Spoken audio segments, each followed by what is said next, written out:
Hey, this is Jim Hartford. Welcome to another episode of Golden Insights. Today I was fortunate, a close friend of mine gave me a call out of the blue. It was almost as if it was destiny. And I spent many years studying economics back in '87, studied the financial markets, went to college, became an economics major, and eventually became a financial planner, financial advisor. So he called me out of the blue today and he was asking me, he's got a bunch of money, he wants to know what to do with it. Well, I told him, I'm no longer a licensed financial planner, but I can give you some opinions. And so today's episode is about what if everything you knew about money no longer applied? Let's think about that for a second. What do you mean? I've known about money all my life. Well, the rules have changed.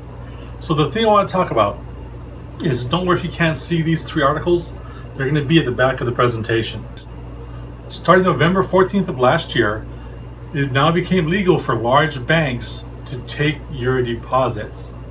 What do you mean by that? Well, remember back in 2008, we had the crisis where you had banks that are too big to fail.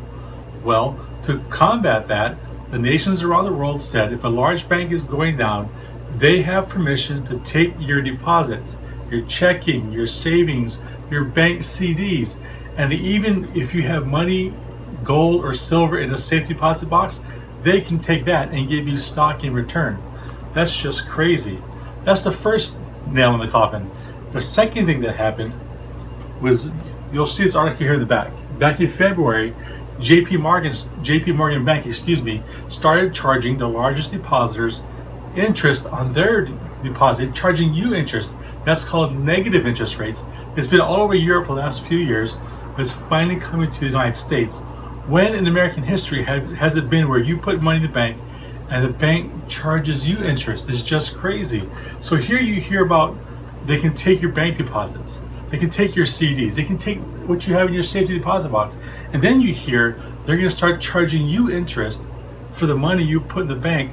What's the first thing you want to do? Come on, you want to take your money out of the bank. Well, guess what? Starting May of this year, the Federal Reserve Bank instituted what's called currency controls. What that means is if anyone tries to take out $5,000 or more out of their bank account, they're going to call the cops on you, the authorities. We all knew about the $10,000 limit. You had to fill out an IRS form.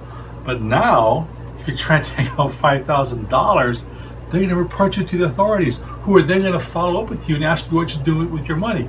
Of course, that's all part of the Patriot Act, and they're trying to combat terrorism and drug running. But in reality, the banking system has no cash. That's what it comes down to.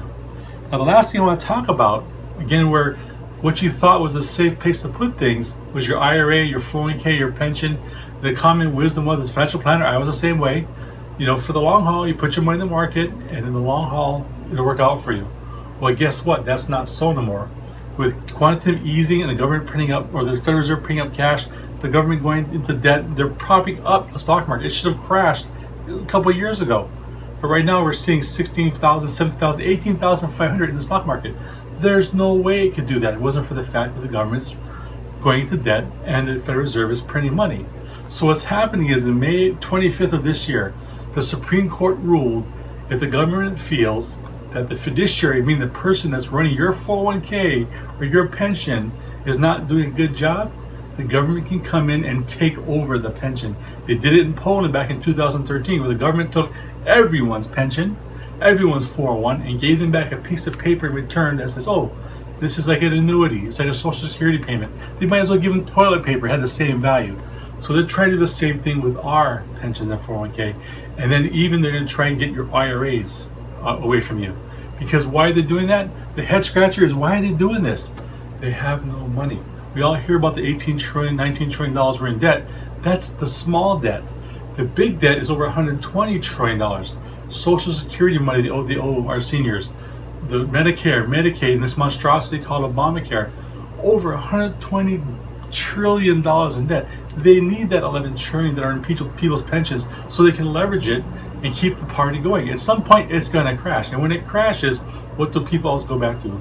Gold and silver. And as you learn from our other episodes, gold as a form of money is far superior to silver. And so that's what's going on, folks. What you thought about money no longer applies. And another thing, when you have gold, if you don't have it in your pocket, you don't have it. Our next episode is about the COMEX, which is a commodities exchange. And they just came out with a report 2 months ago. For every ounce of physical gold that they have on hand, they have sold it up to 252 times. So you've paid $1,300-1,400 for a gold coin that's worth 252 of whatever you paid for it. Okay? If gold is not in your hand, you don't have it. So the rules of money have changed. Thank you for watching our episode today, and have a great day. Okay, here we have those articles we talked about. The negative interest rates, the currency controls, and here on the last page, where the government's trying to take your 401ks, your pensions, and your IRAs.